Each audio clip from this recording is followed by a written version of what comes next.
Future సిటీలో CP భవనానికి శంకుస్థాపన చేసిన అనంతరం ముఖ్యమంత్రి రేవంత్ రెడ్డి మాట్లాడుతున్నారు. లైవ్ లో చూద్దాం.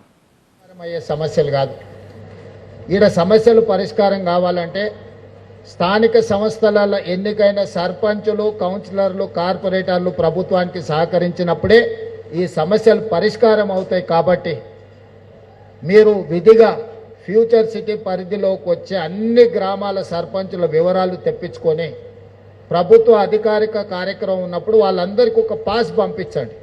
మీ కమిషనరేట్లోనే ఒక విభాగం పెట్టుకోండి.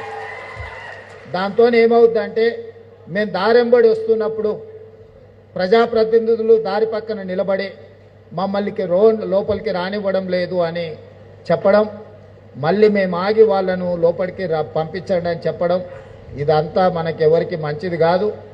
ఇది ప్రజాప్రభుత్వం, ప్రజల కోసం ఏర్పడ్డ ప్రభుత్వం. కాబట్టి దయచేసి అధికారులు ఖచ్చితంగా ఈ జాగ్రత్త తీసుకోవాల్సిందిగా నేను వారికి సూచన చేస్తున్నాను. అదేవిధంగా రెండవది, ఇప్పుడు కొంతమంది గ్రామాలకు సంబంధించిన సర్పంచులు, ప్రజాప్రతినిధులు వచ్చి ఒక విజ్ఞప్తి చేసింది. మా గ్రామాలు కొన్ని ఫ్యూచర్ సిటీలో కలపకుండా పక్కన మిగిలిపోయినాయి, మా గ్రామాలను కూడా ఫ్యూచర్ సిటీలో కలపండి, తద్వారా మా గ్రామాలకు కూడా అభివృద్ధి విస్తరిస్తుంది, మేము కూడా ఫ్యూచర్ సిటీ అభివృద్ధిలో భాగస్వాములం అవుతామని చెప్పి కొంతమంది నా దృష్టికి తీసుకొచ్చిండ్రు. కేఎల్ఆర్ గారికి, మల్రెడ్డి రంగారెడ్డి గారికి నా సూచన, ఆ గ్రామాలకు సంబంధించిన గ్రామ సభలు పెట్టి గ్రామ సభలలో తీర్మానం చేయించి ఆ తీర్మానం కాపీలను కలెక్టర్ గారికి, అదేవిధంగా జిల్లా ఇన్ఛార్జ్ మంత్రివర్యులు మిత్రులు శ్రీధర్ బాబు గారికి అందించండి. తప్పకుండా గ్రామాలను ఏ రకంగా ఫ్యూచర్ సిటీలా కలుపుకోవాలి, చట్టాన్ని సవరించాలి, వాళ్లకు కూడా ఈ అభివృద్ధి ఫలాలు అందే విధంగా ప్రభుత్వం తీసుకునే నిర్ణయాలను తప్పకుండా ప్రభుత్వం తీసుకుంటుంది. వాళ్ళ ఆకాంక్షలకు అనుగుణంగానే ఈ ప్రభుత్వం పనిచేయాలనుకుంటుంది. అభివృద్ధిలో ప్రజల్ని భాగస్వాములను చేసి ఈ ప్రాంతాన్ని అధునాతమైన అభివృద్ధి చెందిన నగరంగా తీర్చిదిద్దాలనేదే ఈ ప్రభుత్వం యొక్క లక్ష్యం. మీకు చరిత్ర గురించి ఆలోచన చేసినప్పుడు హైదరాబాదు నగరం కులీ కుతుబ్ షాయిలు మొదలుపెట్టి, అదేవిధంగా గోల్కొండ యాదవ రాజుల నుంచి మొదలు పెడితే నిజాం సర్కార్, ఆ తర్వాత బ్రిటిషర్స్తో కలిసి నిజాం నిర్మించిన సికింద్రాబాద్, ఆ తర్వాత చంద్రబాబు నాయుడు గారు, రాజశేఖర రెడ్డి గారు కలిసి నిర్మించిన మన సైబరాబాద్, ఈరోజు 4వ నగరంగా మనం భారత్ ఫ్యూచర్ సిటీని తీర్చిదిద్దాలనుకుంటున్నాము. ప్రపంచంలోనే ఒక అద్భుతమైన నగరాన్ని ఏ దేశాలైతే మనం చూసి వచ్చినామో, ఏ దేశాలనైతే మనం ఆదర్శంగా తీసుకుంటున్నామో, సౌత్ కొరియా, జపాన్, జర్మనీ లాంటి అభివృద్ధి చెందిన దేశాలు, సింగపూర్ లాంటి నగరాలను ఈరోజు మనం చూసి నేర్చుకుంటున్నాం. ఆ నగరాలను మనం ఆదర్శంగా తీసుకుంటున్నాం. న్యూయార్క్ లాంటి నగరాలను ఈరోజు మనం ఆదర్శంగా తీసుకుంటున్నాం. ఏ నగరాలనైతే మనం ఆదర్శంగా తీసుకుంటున్నామో ఆ నగరాలతోని పోటీ పడే విధంగా మరొక సింగపూరో, మరొక న్యూయార్కో, టోక్యో నగరాన్నో ఈరోజు ఇక్కడ ఈ మహేశ్వరం, ఇబ్రహీంపట్నం ప్రాంతంలో భారత్ ఫ్యూచర్ సిటీ పేరు మీద భవిష్యత్ తరాలకు అందించాలని ఆలోచన. ఎవరైతే మనకు ఆదర్శమో వాళ్ళతోనే పోటీ పడాలనేది మన ప్రభుత్వం యొక్క విధానము. వాళ్ళతో పోటీ పడే విధంగా ఈ నగరాన్ని అభివృద్ధి చేయాలని రాష్ట్ర ప్రభుత్వం నిర్ణయం తీసుకున్నది. అందుకే ఈనాడు ఒకటొకటిగా రోడ్లకు సంబంధించి కావచ్చు, ఫ్యూచర్ సిటీ కార్యాలయం కావచ్చు, స్కిల్స్ యూనివర్సిటీ కావచ్చు, ఈరోజు ఫ్యూచర్ సిటీ కమిషనరేట్ కావచ్చు, ఈరోజు ఈ ప్రాంతాన్ని భవిష్యత్తులో ఒక అభివృద్ధి చెందిన నగరంగా తీర్చిదిద్దాలి అని అంటే నిరుద్యోగ యువకులకు శిక్షణ, సాంకేతిక శిక్షణను అందించాలి, స్కిల్ డెవలప్ చేయాలి. ఈ స్కిల్ ద్వారా నిరుద్యోగ యువకులకు ఉద్యోగ ఉపాధి అవకాశాలను కల్పించాలి అని ఆ స్కిల్స్ యూనివర్సిటీని ఈరోజు 60 ఎకరాలలో మనం ఇక్కడ కట్టుకుంటున్నాం. మనము ఇతర రాష్ట్రాలు, ఇతర దేశాల నుంచి వచ్చే పెట్టుబడుల ఒప్పందాలు ఎక్కడో హైదరాబాద్లోనో, సైబరాబాద్లోనో కూర్చొని ఒప్పందాలు చేస్తున్నాం. అలా కాకుండా ఆ ఫ్యూచర్ సిటీ ఒప్పందాలు, ఫ్యూచర్ సిటీ కార్యాలయం ఇక్కడనే ఒప్పందాలు చేయాలి, వాళ్ళని ఇక్కడికి రప్పించాలని ఈరోజు ఫ్యూచర్ సిటీ కార్యాలయాన్ని మనం నిర్మించుకున్నాం. తొందరలోనే అధికారులు ఆ ప్రారంభోత్సవ కార్యక్రమాన్ని కూడా మే నెలలో జూన్ 2 లోపలనే అది ప్రారంభించుకునే కార్యక్రమాన్ని మన అధికారులు వేగంగా పూర్తి చేస్తున్నారు.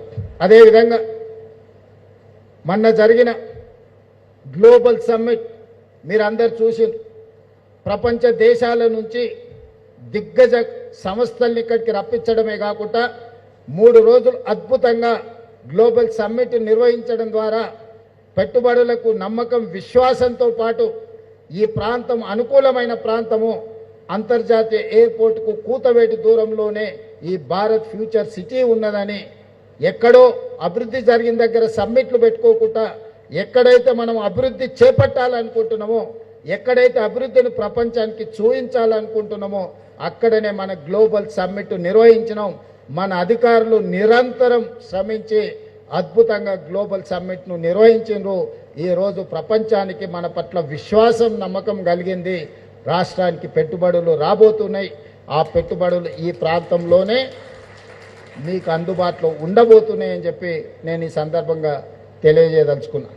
మిత్రులారా, Cyberabad hitech city, outer ring road, అంతర్జాతీయ ఎయిర్పోర్ట్ ఇవన్నీ మీ కళ్ళ ముందు ఒకప్పుడు చర్చ జరిగినప్పుడు 2000 సంవత్సరం నుంచి 2010 సంవత్సరం లోపల ఇవన్నీ కూడా ఒక ఊహా చిత్రంగా మొదలైనవి.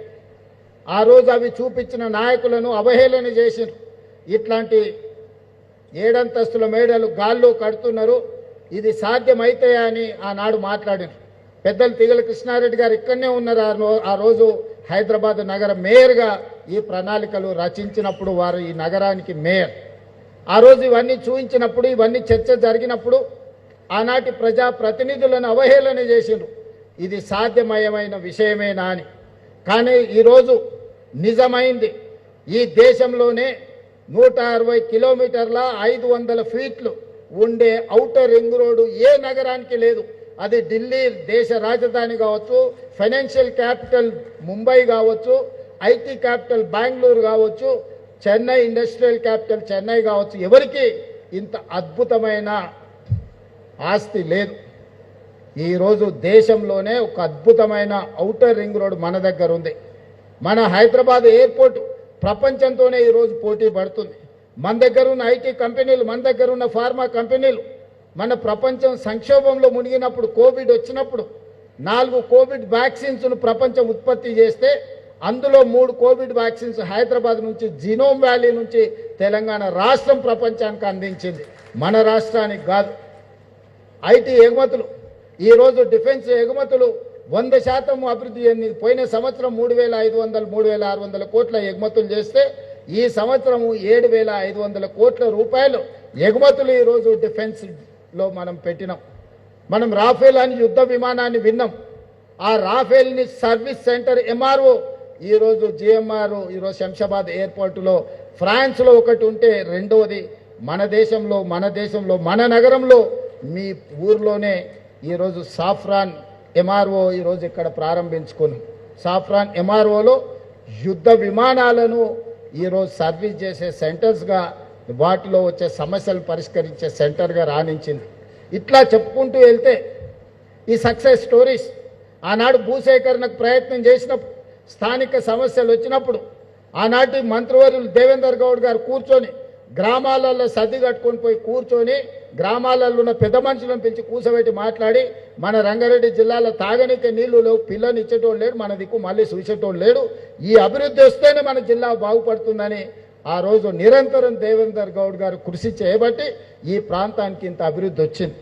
నేను ఎందుకు వారిని ఈరోజు గుర్తు చేస్తున్నా అంటే, ఈనాడు ఈ ఫ్యూచర్ సిటీలో కూడా కొంతమంది రైతులకు బాధనో, లేకపోతే నష్టపరిహారం రాలేదనో, లేకపోతే కష్టమో, కొంత నిష్ఠూర్కమో ఉన్నది. ఈ వేదిక మీద ఉన్న ప్రజాప్రతినిధులు బాధ్యత తీసుకొని ఈ పనులను చేస్తే చరిత్రలో మీరు మిగిలిపోతారు. వాళ్ళని ఆదుకుందాం, వాళ్ళకి నష్టం చేయాలనేది ఈ ప్రభుత్వానికి ఎక్కడ ఆలోచన లేదు. వాళ్ళకి సరైన సముచితమైన విధంగా వాళ్ళని ఏ విధంగా ఆదుకోవాలనో ప్రభుత్వం ఆదుకుంటుంది. మిత్రులు శ్రీధర్ బాబు గారు మీకు ఎప్పుడు అందుబాటులో ఉంటారు. అధికారులకు, ప్రజాప్రతినిధులకు నా సూచన, వాళ్ళందరినీ కూడా ఒప్పించి లీగల్ లిటిగేషన్స్ లేకుండా, నేను కూడా రైతులకి, ప్రాంత ప్రజలకు విజ్ఞప్తి చేస్తున్నా, చట్టపరంగా నోటిఫికేషన్లు ఇవ్వడం, లీగల్ ప్రాసెస్ అంతా కంప్లీట్ అయిపోయింది. ఈ రోజు కాకపోతే రేపైనా మన భూమి ప్రభుత్వానికి బదిలీ అవుతుంది. అది ఆగే అవకాశం లేదు. తాత్కాలికంగా వాయిదా పడవచ్చు. వాయిదా పడడం వల్ల ఆనాడు మీరు భూమి ఇస్తే అదే పైసలు తీసుకుంటే కల్వకుర్తిలో అవతలికి పోతే మీకు ఈ సేమ్ ఇక్కడున్న భూమి కంటే 2 అంతలు వచ్చేది. ఇప్పుడు ఆడ కూడా భూముల ధరలు పెరిగినాయి. ఇప్పుడు ఈ పైసలు తీసుకోకపోతే ఎకరాలు మీ భూసేకరణ జరిగితే మీరు గజాలలో కొనుక్కోవడానికి కూడా ఆ పైసలు మీకు సరిపోవు. అందుకే నా సూచన, డబ్బులు తీసుకోండి, కొంచెం దూరం వెళ్ళి మళ్ళీ భూమి కొనుక్కోండి. ఇక్కడ ఏదో మీ పిల్లలకు ఉద్యోగాలకో లేకపోతే ఇంకేదన్నా కావాలంటే మీ పిల్లలు చదువుకున్న వాళ్ళు ఉంటే స్కిల్స్ యూనివర్సిటీలో ట్రైనింగ్ ఇచ్చి వాళ్ళకు ఒక మంచి బాధ్యత గల పౌరుడిగా తీర్చిదిద్దుదాం. వాళ్ళకు ఉద్యోగ ఉపాధి అవకాశాలు కల్పిద్దాం. ఇతర ప్రయోజనాలు ఏమున్నా ప్రభుత్వం వాళ్ళ కోసం పనిచేస్తుంది. కాబట్టి దయచేసి స్థానిక ప్రజాప్రతినిధులకు నా సూచన, పిలవండి, కూర్చోబెట్టండి, మాట్లాడండి, వాళ్ళ బాధ వినండి. వినకుంటేనే గుంజుకుంటున్నామన్న వాళ్ళకు ఒక అభద్రత భావాన్ని ఇవ్వకండి. ఎందుకంటే చాలా వరకు 90% భూములు క్లియర్ అయిన జూపల్లి కృష్ణారావు గారు ఆ రోజు ఇండస్ట్రీస్ మినిస్టర్గా ఉన్నప్పుడే ఈ భూసేకరణ కార్యక్రమం, ఈ ప్రణాళికలు కొంత ముందుకు వచ్చినాయి. ఆ రోజే ఇచ్చి ఆ రోజే డబ్బులు తీసుకుంటే ఈ కొంచెం విసుటాసుట ఆచారం దాటితే నాగార్జున సాగర్ రోడ్లైనా యువతల కడతాల ఆమన్గాలు దాటితే ఇక్కడైనా మంచి భూములు వచ్చేది. ఇప్పుడు ఆ అవకాశం కూడా పోయింది. రోజు రోజుకు ధరలు పెరుగుతూ ఉన్నాయి. అప్పుడో ఇప్పుడు అడుగుతుంటే తెలిసిన వాళ్ళు ఏమయ్యా భూమి ధర ఎట్లుందని, ఏమన్నా 5 ఎకరాలు కొనుక్కుందాం ఫ్యూచర్ సిటీ దగ్గర నేను అడిగితే 6 నెలల కింద 3 కోట్లు చెప్పారు, ఇప్పుడు 6 కోట్లు చెప్తారు. అంటే ఇక జీవితంలో ఆయనలో 3 కోట్లు అయినప్పుడు ఎక్కువ అనుకున్నాను, ఇప్పుడు 6 అయింది. ఇంకా కొనుక్కునే మా స్థాయి దాటిపోయింది. ఇంకా భవిష్యత్తులో ఎప్పుడు మాకు ఫ్యూచర్ సిటీలో భూమి లేదనుకునే పరిస్థితి వచ్చేది. అందుకే ఎప్పటికప్పుడు ధరలు పెరుగుతూనే ఉన్నాయి. కాబట్టి వచ్చి ఈరోజు తీసుకొని అధికారులకు కూడా నా సూచన, పేదల పట్ల మానవీయ కోణంతో మీరు వ్యవహరించండి. వాళ్ళు శత్రువులు కాదు, వాళ్ళు మన అభివృద్ధి కోసం భూములు ఇస్తున్నారు. ఈ అభివృద్ధిలో వాళ్ళు భాగస్వాములు అవుతున్నారు. వాళ్ళని గౌరవించండి, వాళ్ళకి మర్యాద ఇవ్వండి, వాళ్ళని పిలిచి కూర్చోబెట్టి మాట్లాడండి. మీరు కూర్చోబెట్టి ఛాయ్ తాగిపించి 10 నిమిషాలు మాట్లాడితే వాళ్ళ కడుపు లేదన్న బాధ ఉంటే చెప్పుకుంటారు. ఈయన చేయగలిగింది చేయండి. మీ స్థాయిలో చేయలేని ఉంటే మంత్రి గారి దగ్గరికి తీసుకెళ్ళండి, మంత్రి గారి స్థాయిలో కాదు ఉంటే నా దగ్గరికి తీసుకురండి. ఈ ప్రాంతంలో ఉన్న ప్రతి ఒక్కరు 90% నాకు తెలుసు. నేను ఎందుకంటే చాలాసార్లు ఈ ప్రాంతంలో తిరిగిన, పాదయాత్ర చేసిన. ఏమై జగన్ నడిచినప్పుడు పాదయాత్రలు వచ్చినావు కదా. కాబట్టి చాలామంది పాండు పాండు నాకు బాగున్నావా గుర్తుపట్టిన. కాబట్టి అందరినీ నేను గుర్తుపడతా, పేరున నాకు తెలుసు. వాళ్ళు సర్పంచులు అయినా కాకపోయినా, వాళ్ళు నాయకులైనా కాకపోయినా, కార్యకర్తల్ని కూడా, రైతులను కూడా నేను గుర్తుపడతా. నేను ఇక్కడ ఉండేటోళ్ళకి నా సూచన ఒక్కటే, మీకు నష్టం చేసి నేను శ్రీధర్ బాబు గారు ఎక్కడికి తీసుకుపోయలేదు. నేను కొడంగల్ తీసుకుపోను, ఆయన మంతని తీసుకుపోడు. మీకే అభివృద్ధి చేసి మీకు ఇస్తాం. ఈ 2 ఏళ్ళు మీరు సహకరిస్తే దేశంలోనే కాదు ప్రపంచంలోనే ఒక అద్భుతమైన నగరానికి ఇక్కడ పునాదులు పడతాయి. ఎవరైనా ఇక్కడికి రావాల్సిందే. ఆయన బిల్ గేట్స్ అయినా, బిల్ క్లింటన్ అయినా, ట్రంప్ అయినా, లేకపోతే ఇంకెవరైనా, ఎలాన్ మస్క్ అయినా ఈ నగరంలో పెట్టుబడులు పెట్టకపోతే ఏదో కోల్పోయినాం అనుకునే పరిస్థితి తప్పకుండా తీసుకొచ్చే బాధ్యత మన ప్రభుత్వం తీసుకుంటుంది. ఈరోజు యుద్ధ పరిస్థితుల్లో ఆనాడు ఇండియా పాకిస్తాన్ ఆపరేషన్ సింధూర్ జరుగుతున్నప్పుడు దేశం మీద దాడులు జరుగుతున్నాయి అనుకున్నా మనము ప్రపంచ అందాల పోటీలు మన నగరంలో నిర్వహించినాం. 118 దేశాల నుంచి ప్రతినిధులు వచ్చిండ్రు. నేను ఎందుకు గుర్తు చేస్తున్నా అంటే యుద్ధం జరిగిన హైదరాబాద్ నగరం ఎంత భద్రమైందో అంతమంది ప్రతినిధులు ఇక్కడికి వచ్చిందంటే మన పట్ల నమ్మకం, విశ్వాసం. ఈరోజు ఇరాన్ ఇజ్రాయెల్ కావచ్చు, లేకపోతే రష్యా ఉక్రెయిన్ యుద్ధాలు కావచ్చు, ప్రపంచంలో ఎక్కడ యుద్ధాలు జరిగినా, యుద్ధ వాతావరణం ఉన్నా మన ప్రాంతం ప్రశాంతమైన ప్రాంతము. మన ప్రాంతం రక్షణ విషయంలో ఎవ్వరూ ఏం ఆలోచన చేయాల్సిన అవసరం లేదు. అందుకే మనకు పెట్టుబడులు వస్తాయి, అందుకే మనకు పరిశ్రమలు వస్తాయి, అందుకే ఈరోజు మనకు పెద్ద పెద్ద ఫార్చ్యూన్ 500 కంపెనీస్ మన దగ్గరకు వస్తున్నాయి. వీటన్నిటిని అందిపుచ్చుకోవాలంటే మనం సిద్ధంగా ఉండాలి. సిద్ధంగా ఉండాలంటే ట్రంక్ ఇన్ఫ్రాస్ట్రక్చర్ డెవలప్ చేసుకోవాలి. ఔటర్ రింగ్ రోడ్ ఆలోచన చేసినప్పుడు ఇది అయ్యేదా అన్నారు. ఈరోజు మనం రీజనల్ రింగ్ రోడ్ 360 కిలోమీటర్లతోని రీజనల్ రింగ్ రోడ్డు నిర్మించుకుంటున్నాం. ఈరోజు రేడియల్ రోడ్డు మీ కళ్ళ ముందరనే పనులు జరుగుతున్నాయి. కొంగర కళా నుంచి ఆమంగల్, అక్కడి నుంచి నల్లమల వరకు, నల్లమల నుంచి సోమశిల నుంచి నంద్యాల నుంచి బెంగళూరు వరకు ఈరోజు మనము controlled express, greenfield express highway మనం నిర్మించుకుంటున్నాం. ఈరోజు ఆ రోడ్డు రావడంతో బెంగళూరు 70 నుంచి 80 కిలోమీటర్ల దూరం తగ్గుతుంది. ఇదే కాదు, ఈరోజు భారత ప్రధానమంత్రి కేంద్ర ప్రభుత్వం ఈ దేశంలో 7 స్పీడ్ ట్రైన్లను ఇస్తే, వేరే భాషలో బుల్లెట్ ట్రైన్ అంటారు కదా, వాటిని ఇస్తే 3 ట్రైన్లు మన రాష్ట్రానికి వచ్చినాయి. ఈరోజు Bengaluru to Hyderabad bullet train తొందరలో మనం చూడబోతున్నాం. ఇది కళ నిజం కాబోతుంది. ఈరోజు శంషాబాద్ నుంచి పూణే వయా ముంబై ఈరోజు బుల్లెట్ ట్రైన్ రాబోతుంది. ఇవాళ శంషాబాద్ నుంచి మనకు అమరావతి నుంచి చెన్నై ఈరోజు బుల్లెట్ ట్రైన్ రాబోతుంది. చెన్నై పోవాలన్నా వయా అమరావతి వితిన్ అవర్స్లో మనం ట్రైన్లో పోవచ్చు. ఈరోజు శంషాబాద్ నుంచి బెంగళూరు పోవాలన్నా ఈరోజు బుల్లెట్ ట్రైన్ ఉంది. ఈరోజు శంషాబాద్ నుంచి పూణే వయా ముంబై పోవాలన్నా తొందరలోనే రాబోతుంది. అందుకే శంషాబాద్లో ఈరోజు మనం బుల్లెట్ ట్రైన్ హబ్ కోసం ల్యాండ్ కేటాయించబోతున్నాం. నగరం నుంచి మెట్రో రైలు అక్కడికి తీసుకురాబోతున్నాం. అక్కడనే ఒక పెద్ద బస్ టెర్మినల్, వివిధ జిల్లాల నుంచి వివిధ రాష్ట్రాల నుంచి బస్సుల్లో ప్రయాణించే వాళ్ళు అక్కడికి వచ్చేస్తే కావలసిన వాళ్ళు వెళ్ళాల్చుకున్న బుల్లెట్ ట్రైన్ హబ్లో వాళ్ళు అక్కడనే డైరెక్ట్గా జాయిన్ కావచ్చు. నగరంలో నుంచి ఎవరు వచ్చినా మెట్రోలో అక్కడికి వచ్చే విధంగా ఈరోజు ఎయిర్పోర్ట్ పక్కల్లోనే తొందరలోనే పెద్ద ఎత్తున బుల్లెట్ ట్రైన్ల కోసము, మెట్రో రైలు కోసము, అదే విధంగా ఒక పెద్ద బస్ టెర్మినల్ని ఈరోజు ఈ ప్రాంతంలో మనం తెచ్చుకోబోతున్నాం. ఇవన్నీ కూడా మన భవిష్యత్ ప్రణాళికలు. ఈ భవిష్యత్ ప్రణాళికలు ముందుకు వెళ్ళాలి అని అంటే స్థానిక ప్రజాప్రతినిధులు సహకరించాలి. లీగల్ లిటిగేషన్స్ లేకుండా చూడాలి. అభివృద్ధి వాయిదా పడితే అంతకంత అంచనాలు పెరిగితే మనం ఏ అభివృద్ధిని కూడా అందిపుచ్చుకోలేము. మనకు అభివృద్ధికి సమస్యగా మారుతుంది. అందుకే రంగారెడ్డి జిల్లా మిత్రులందరికీ నా విజ్ఞప్తి, అద్భుతం రంగారెడ్డి జిల్లాలో జరగబోతుంది. ఇదే సిటీని నేను అటువైపు మేడ్చల్ సైడ్ అయినా కట్టవచ్చు. మా శ్రీధర్ బాబు గారు ఎప్పుడు అంటారు, మీరు ఇటు సైడే చూస్తున్నారు, మా కరీంనగర్ రోడ్డు దిక్కు నుంచి మీరేం మాకు అభివృద్ధి ఇస్తలేరని వారు అంటూ ఉంటారు. లేదా అటు పటాన్చెరు ఆ పక్కకు కూడా పోయి ఉండొచ్చు. కానీ నేను రోజు ఊరికి పోయేది ఈ పక్క నుంచే కాబట్టి అభిమానంతో ఇక్కడ ఈడ మీకు కాలుష్యకారమైన ఫార్మా ఇండస్ట్రీస్ పెడతా అంటే మీ జీవితాలలో ఈ విషం, ఈ కాలుష్యం ఉండొద్దు అని ఒక అద్భుతమైన నగరాన్ని ఆలోచన చేసినాం. దాని పేరు ఫ్యూచర్ సిటీ పెట్టుకున్నాం. కొంతమంది పడనోళ్ళు నచ్చనోళ్ళు ఉంటారు, కడుపులో నొప్పున్నోళ్ళు కూడా ఉంటారు. ఫ్యూచర్లో నాయకుడు ఫ్యూచర్ సిటీ కడతాడంట అని నేను చెప్పదలుచుకున్నా. మీరు ఏడ్చుకుంటూనే ఉండరు, నేను చేసుకుంటూ పోతూనే ఉంటాను. మీ ఏడిపే, మీ ఆర్తనాదాలే కుటుంబం అంతా కూర్చొని పెడబొబ్బలు పెట్టి ఏడుస్తుంటే అధికారం పోయిందని నా చెవులకు సంగీతం వినిపించినట్టుగా ఉంటుంది. శంకరాభరణం సినిమా చూసినట్టు అనిపిస్తుంది నాకు వాళ్ళ ఏడుపులు వింటుంటే.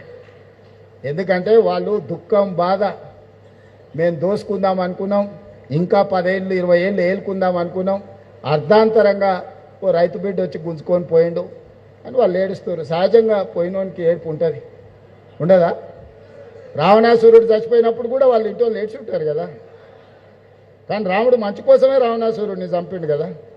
బకాసురుడైనా లేకపోతే కుంభకర్ణుడైనా వీళ్ళందరూ కూడా వీళ్ళు అసుర అంటే రాక్షసులు. అట్లాంటి వాళ్ళే వాళ్ళందరికీ కులగురువు శుక్రాచార్యుడు. ఆ శుక్రాచార్యుడు దేవతలు తపస్సు చేసేటప్పుడు, లోక కళ్యాణం కోసం పూజలు చేసేటప్పుడు ఆయనకి 2 శిష్యులు, మారీచుడు, సుబాహుడు అని 2 శిష్యులు ఉంటారు. వాళ్ళని పంపిస్తే వీళ్ళు యజ్ఞాలు యాగాలు చేస్తుంటే రక్తము మాంసం తీసుకొచ్చి ఆ యజ్ఞాల యాగాలలో వేసేటోళ్ళు. శుక్రాచార్యుడు దగ్గర కూర్చొని మారీచుడిని సుబాహుడిని ఊరి మీదకి వదిలేటోడు. ఇప్పుడు రాష్ట్రంలో కూడా అట్లనే నడుస్తున్నది. శుక్రాచార్యుడు ఫామ్ హౌస్లు ఉంటుండు, మారీచుడు సుబాహుడు మన చుట్టూతో తిరుగుతున్నారు. అందుకే మిత్రులారా, రాష్ట్రాన్ని అభివృద్ధి చేసుకుందాం. పనులు చేసే క్రమంలో 10 పనులు చేసినప్పుడు 1-2 తప్పులు దొరుకుతాయి. మనం ఇళ్లలో పెళ్ళిళ్ళు చేస్తుంటాం, పత్రికలు ఇస్తాం, పక్కింటి వాళ్ళకు ఆఖరికి ఇవ్వచ్చు అనుకుంటాం. కానీ ఊరంతా రాష్ట్రం అంతా ఇచ్చొచ్చే వరకల్లా పక్కింటి వాళ్ళని మర్చిపోతాం. వాళ్ళు అనుకుంటారు, చూడు పక్కింట్లో ఆ మధ్యలో వాళ్ళ కోడిని రాయితోని కొట్టినందుకు నాకు కార్డు ఇవ్వలేదు అనుకుంటారు. అవునా? వీళ్ళ కుక్క అరిచినందుకు, తిట్టినందుకో, వాళ్ళ కోడి పిల్లని రాయితోని కొట్టినందుకో మాకు పెళ్లి పత్రిక ఇవ్వలేదు అనుకుంటారు. మనకు అట్లాంటి ఉద్దేశం ఏమి ఉండదు. పక్కింటి వాళ్ళు కదా ఎప్పుడైనా ఇవ్వచ్చు అనుకుంటాం. దాంతో కొన్ని అపోహల అనుమానాలు ఉంటాయి. మా ప్రభుత్వం చేసేటప్పుడు కూడా అది మూసీ నది పునర్నిర్మాణం కావచ్చు, లేకపోతే రీజనల్ రింగ్ రోడ్ కావచ్చు, భారత్ ఫ్యూచర్ సిటీ కావచ్చు, మెట్రో రైల్ నిర్మాణం కావచ్చు, ఏవి తీసుకున్నా ఈ పనులు వేగంగా చేయాలన్న ఆలోచనతోని ఎక్కడైనా చిన్న చిన్న తప్పిదాలు దొర్లితే అది ఉద్దేశపూర్వకంగా మీకు ఇబ్బంది కలిగించాలన్న ఆలోచన ఈ ప్రభుత్వానికి కాదు. అనుకోకుంటే ఏదైనా జరిగినా ఎంబడే వెనక్కి తిరిగి సర్దిద్దడానికి నేనున్నా. మీకు ఏదైనా సమస్య వచ్చి నిలబడి పరిష్కరించడానికి నేనున్నా. నమ్మకం పెట్టుకొని ముందుకు నడవండి. ఆ నమ్మకమే మనల్ని అభివృద్ధి పదం వైపు నడిపిస్తుంది. ఎప్పుడు చెడు చెప్పేటోడు ఉండనే ఉంటాడు. ఏ ఊరికన్నా ఓ తాగుబోతోడు ఉంటాడు. అవునా? ఆ సినిమాలో ఏదో కుడి ఎడమైతే పర్వాలేదు అని పాట ఉంది కదా. ఇద్దరు రచయితలు కుడి ఎడమైతే తప్పే కాదని చర్చిస్తే అదెట్లా అని వాళ్ళు చర్చించుకుంటుంటే రాష్ట్రకు రిక్ష దొక్కేటోడు చెప్పిండట, సార్ తాగిపోతున్న మాటలు మీరు వింటారా సార్? తాగి పాడిండు ఆయన. తాగినప్పుడు ఏదో మాట్లాడతాడు, దాని గురించి మనకెందుకని. ఇప్పుడు రాష్ట్రంలో మాట్లాడేటోళ్ళు కూడా గట్లాటోళ్ళే. వాళ్ళు మాట్లాడేటి వినకండి. ఆయన ఏదో రెండేసి ఏదో మాట్లాడుతుంటాడు. రెండేసి మాట్లాడే మాటలను మనంతా సీరియస్గా తీసుకోవాల్సిన పని లేదు. మనం ఈ నగరాన్ని అద్భుతంగా నిర్మించుకుందాం. ఇక్కడ అందుకే మొదట వచ్చేది ఏ సమస్య వచ్చినా పోలీస్, ఫస్ట్ రీచ్ పోలీస్. ఆ పోలీస్ కమిషనరేట్ ఇక్కడికి వచ్చిందంటే ఈ ప్రాంతంలో ఒక సంపూర్ణమైన విశ్వాసం వస్తుంది, ఒక నమ్మకం వస్తుంది. అందుకే పోలీస్ కమిషనరేట్ని ఇమ్మీడియట్గా నగరానికి కావాల్సిన అభివృద్ధి కార్యక్రమాలు ముందుకు తీసుకెళ్లే క్రమంలో future city office, skills university, police commissionerate వీటన్నిటినీ చెప్పినాం. ఈరోజు మిగతా పోలీసు మల్కాజ్గిరి కమిషనరేట్, ఇతర ట్రాఫిక్ పోలీస్ స్టేషన్లు అన్ని ప్రారంభించుకున్నాం. చివరగా మా ఆదివాసీ బిడ్డలు ఇలా చాలామంది వచ్చారు. ఈరోజు ఒకనాడు ఈ ప్రాంతంలో రైతులు భూమి కోసం కొట్లాడినప్పుడు, భూమి కోసం, భుక్తి కోసం, విముక్తి కోసం సాయుధ రైతాంగ పోరాటం చేసి నేల కొరిగిన వీరులు ఈ ప్రాంతంలో ఉన్నారు. అది కొమరం భీముడు కావచ్చు, రామ్జీ గోండు కావచ్చు, లేకపోతే చాకలి ఐలమ్మ కావచ్చు, లేకపోతే దొడ్డి కొమరయ్య కావచ్చు. ఇలాంటి వాళ్ళు ఎంతోమంది వీరులు నేల కొరిగిండ్రు సాయుధ రైతాంగ పోరాటం నుంచి. ఈరోజు ఆనాటి పోరాటాలు ఆ తర్వాత వచ్చిన పరిణామ క్రమంలో భూస్వాములు, జమీందారులు, జాగీర్దారులు ఆధిపత్యం చెలాయిస్తున్నప్పుడు, పేద ప్రజల మీద అమానుషంగా వ్యవహరిస్తున్నప్పుడు నక్సల్బరీ ఉద్యమం వచ్చింది. బెంగాల్లో ఉన్న నక్సల్బరీలో మొదలైన ఉద్యమం తెలంగాణ రాష్ట్రంలో దండకారణ్యం మొత్తం నల్లమల అటవీ ప్రాంతానికి వ్యాపించింది. ఆనాడు ప్రజలందరూ ఉవ్వెత్తున నక్సల్బరీ ఉద్యమంలో భాగస్వాములై కాకతీయ ఉస్మానియా యూనివర్సిటీలో ఇంజనీరింగ్ చదువుకుంటున్న గద్దర్ లాంటి వాళ్ళు కూడా నక్సల్బరీ బాట పట్టిండ్రు. ఆనాడు వాళ్ళు స్లోగన్లు ఇచ్చిండ్రు. దున్నేవాడికే భూమి అన్నారు. ఇందిరాగాంధీ అసైన్మెంట్ యాక్ట్ తీసుకొచ్చి, అగ్రికల్చర్ సీలింగ్ యాక్ట్ తీసుకొచ్చి భూస్వాముల దగ్గర, జమీందారుల దగ్గర, జాగీర్దారుల దగ్గర మూలుగుతున్న లక్షలాది ఎకరాలను తీసుకొని పేదలకు పట్టాల పేరు మీద భూములను అందించడం వల్ల దున్నేవాడికి భూమిని అందించింది ఆనాటి శ్రీమతి ఇందిరాగాంధీ గారి ప్రభుత్వం. రైతు కూలీల కోసం రైతాంగ పోరాటాలు జరిగినాయి.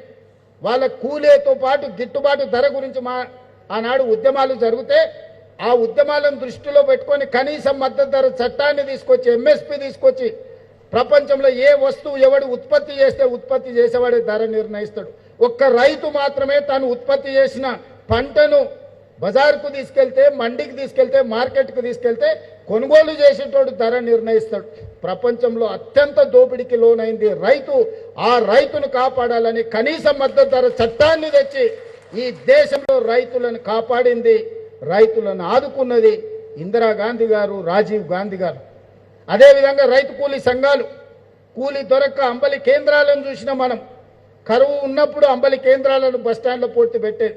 ఒక్క పూట తినడానికి కూడా కష్టం ఉన్నప్పుడు, కూలి పని కూడా దొరకక వలసలు పోతున్నప్పుడు ఉపాధి హామీ చట్టాన్ని శ్రీమతి సోనియా గాంధీ గారు తీసుకొచ్చి ఈనాడు గ్రామీణ ప్రాంతాలలో పేదవాడికి పని లేకుండా ఆకలితో చావద్దు, ఆకలితో పడుకోవద్దు అని ఈరోజు ఉపాధి హామీ చట్టాన్ని మన ప్రభుత్వం తీసుకొచ్చింది.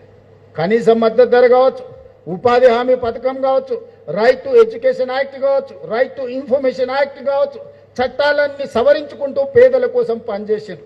అందుకే ఈనాడు నక్సల్బరీ ఉద్యమాల బాట పట్టిన, అడవి బాట పట్టిన సోదరులకు అందరికీ మేము విజ్ఞప్తి చేసినాం. అయ్యా, మీ పోరాటం ఫలించింది. ప్రజల జీవన ప్రమాణాలు మారిపోయినాయి, పెరిగినాయి.